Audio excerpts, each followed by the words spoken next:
Imnebħa mill-inċidenti ta' t-tixrid ta' żejt ta' Erika fil-punent ta' Franza fl-1999 u ta' Prestige fil-Majestral ta' Spanja fl-2002 li ħallew diżastru ambjentali u ekonomiku fiż-żoni milquta, l-Ewropa waqfet Aġenzija tas-Sigurtà Marittima l-IMSA. Sa mit-twaqqif tagħha l-Aġenzija bniet netwerk ta' bastimenti mikrija madwar l-Ewropa li armat b'makkinarju speċjalizzat li jiġbed litri kbar ta' żejt li jkun inxteret fil-baħar.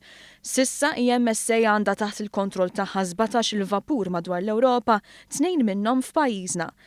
Fuq wieħed minn dawn il-bastimenti b'Allud Bay, tkellimna ma' Frederick Herbert mill-IMSA li fissrinna kif l-Aġenzija toffri s-servizzi tagħha biss jekk il-bastimenti tal-pajjiż ma jlaħqux mal-kwantità ta' żejt jew meta ż-żejt ikun viċin wisq tal-art. First, it's the member states' responsibility to respond to a spill. All the rest is topping up activities, I would say.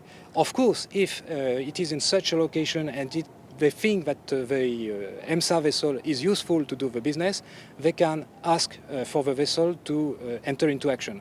F'dan il-każ il-bastimenti tal-Aġenzija jkunu kontrollati mill-Istat milqut.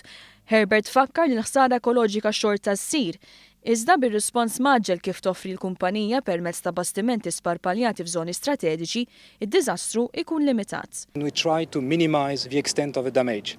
We are trying to do containment, that's why we have booms, and recovery, which is, I would say, the most ecological way to reply to a spill. You try just to separate the pollutant from the sea surface and try to recuperate the product. Fortunatament kemm ilha stabbilita din is-sistema qatt ma kien hemm bżonn l-intervent tal-Aġenzija. We keep our finger crossed. For the present time, these vessels have never been used in real operation, but they are used every year in training with member states. They have a requirement to spend at least 10 days in doing exercises. Taħriġ li jipparteċipa fih pajjiżna wkoll biex kemm il-darba jkun hemm xi forma ta' inċident l-awtoritajiet ikunu mħejja sew.